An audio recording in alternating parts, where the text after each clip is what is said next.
കേരളത്തിൽ ഒരിക്കൽ ലോകത്തിലെ ഏറ്റവും സമ്പന്നമായ തുറമുഖം ഉണ്ടായിരുന്നുവെന്ന് നിങ്ങൾക്കറിയാമോ? അത് കെച്ചൈവ എന്നാണ് അറിയപ്പെട്ടിരുന്നത്.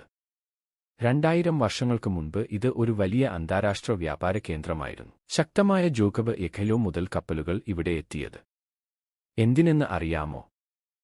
മസാലകൾക്കായി. പ്രത്യേകിച്ച് കറുത്ത പൊന്ന് എന്ന് വിളിച്ചിരുന്ന കുരുമുളക്. അതിന്റെ പകരം അവർ സ്വർണം, വൈൻ, വിലയേറിയ വസ്തുക്കൾ കൊണ്ടുവന്നു.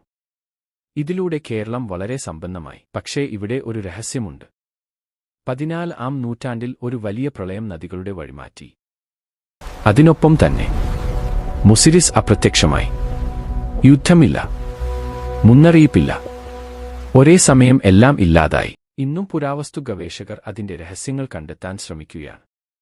കാലത്തിനുള്ളിൽ മറഞ്ഞ ഒരു നഗരം. ഇന്നും പുരാവസ്തു ഗവേഷകർ അതിന്റെ രഹസ്യങ്ങൾ കണ്ടെത്താൻ ശ്രമിക്കുകയാണ്. Comment and subscribe.